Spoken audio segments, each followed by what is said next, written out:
Well, hi, I Pickle Peeps. Um, Coming to you live and in person from my home in La Mirada.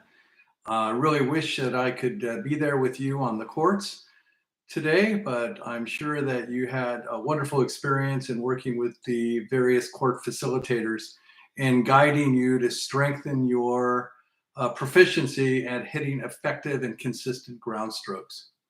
Like all the different strokes, there are certain key mindset principles that are applicable to each one of the various kinds of shots that you're going to hit in a pickleball game. As you may recall, when we were dinking, I asked you to really focus on paying attention to watching the ball hit off your opponent's paddle and particularly watching the ball as it hit yours. And this way, you're practicing the mindset principle about being very present. And the key is to be able to do so without a lot of mind chatter. I remember somebody once said in the mental performance business that performance equals potential minus mental interference. And the key is for us to practice giving our mind a little bit of a vacation while we're on the pickleball court.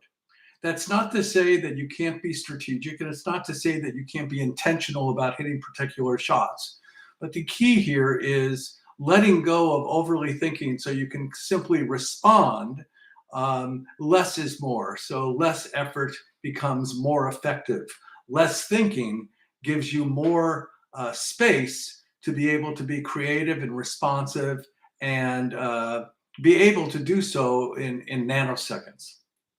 So one of the key practices naturally in ground strokes would be that you would practice watching the ball as it hits off your opponent's paddle, so that immediately gives you a data point as to the direction that it's headed. And you're really processing this at a kind of subconscious level. The next thing is to watch the ball as it gets close to you and as you're about to hit it, so that you can bend your knees and then catch it off your front foot. The key is, if you've ever watched professional tennis players like, uh,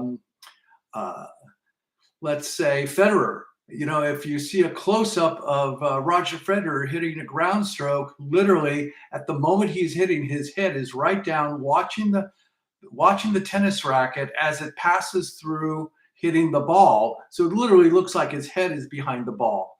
And that's how present you want to be when you're hitting your ground strokes. What a lot of people do is they tend to look up right before they're about to hit to look at their opponents. And what happens is if you look up, you lift your head comes up, you start to stand up, and you're probably going to hit it out or into the net. So the key fundamental practice is watch the ball hit your opponent's paddle, watch the ball hit your paddle, and do so with a quiet mind. And that is a fundamental practice, will help you not only with thinking, but it especially helps you with ground strokes as well. Practice well, everybody. And remember, practice doesn't make perfect. Perfect practice makes perfect. More importantly, practice makes permanent. So whatever thought processes you practice, you become an expert at it. If you could practice being thoughtless during play, I think you'll notice that you'll be able to bring out the best that you have within you at any given moment.